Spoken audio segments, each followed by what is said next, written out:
I think those small group of people that are constantly buying alcohol for minors, creating disturbances, things like that, I think they make it harder for the rest of the people to be on the streets.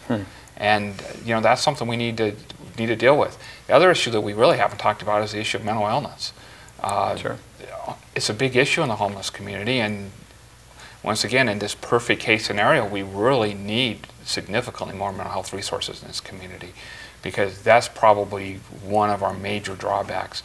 And a lot of those people that are in that group that are causing a lot of the problems have significant mental health issues, and we don't have an effective way of dealing with them. Thank you for addressing this. True, we haven't talked about that very much. Karen, to you again, what are some circumstances that we cannot tolerate in this community? I would have to say, disregard of the other person's property, their livelihood, that sort of thing. I mean, it's interesting dynamic that the majority of the homeless that I am feeding, talking with, socializing with, they are of the opinion that if there were some way that they could have a greater say-so themselves, they would be able to better address the issues of the troublemakers. I mean, they would, counsel them. That's, for lack of a better terminology. They're very outspoken, and they need a line of communication. Open communication, and they are open to hearing about what is available out there. They're very inquisitive and ask all the time. Interesting. Thank you. I'd like to introduce a new concept. It's called BOTNA. It's a negotiation term, best alternative to a negotiated agreement. In this situation, it would mean if the city council decided to do nothing and they say, Chief, handle it however you can, or people living on the street, we're not going to do anything for you, figure it out yourselves. What do you do then, Chief? Well, I think you're seeing what we're doing now. We interface with the entire community. We intervene when we have those conflicts, where values aren't the same or where someone's actually violating the rules. We do the best we can with the resources we can to help the homeless people that are interested in resources or getting off the street to help steer them in that direction. But that's pretty much where we are now. I think that's why the council is trying to look at alternative strategies so that we're better from both ends. How do we better help the homeless, but how do we better help them not be homeless anymore? And how do we mitigate problems, because there's probably always going to be homeless. So how are we going to mitigate those things like aggressive panhandling, the potential impact on business and tourism? And those are all the things that we're having a committee for, and we're hoping that they come up with some good ideas. Great, thank you. Karen, the term BOTNA, again, best alternative to a negotiated agreement. Nothing happens. What does that mean for the homeless?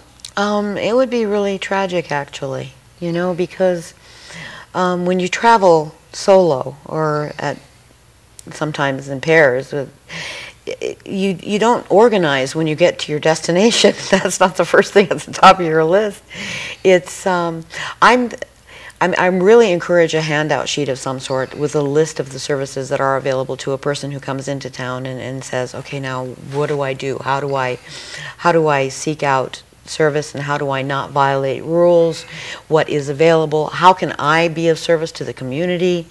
I mean, there's so much that could be addressed. In the worst case scenario, I would say is that these wonderful people who have so much to offer, given the opportunity, are going to be a resource that the community never taps into. Interesting. Thank you.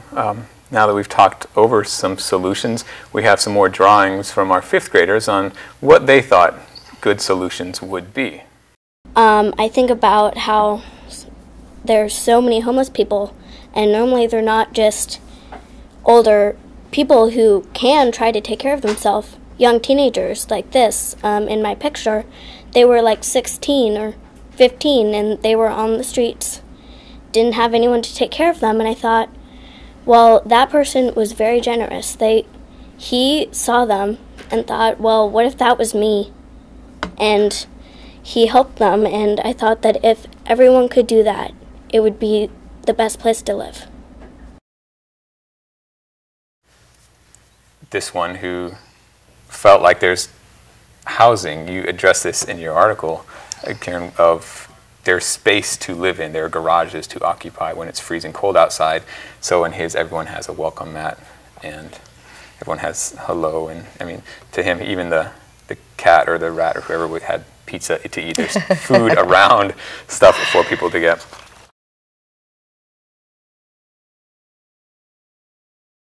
And then this one, kind of the long road back, he felt like, why are the families not helping them? And I know a lot of homeless I've talked to, they're away from their, I mean, their families in states away, and that there is some disconnect between the family.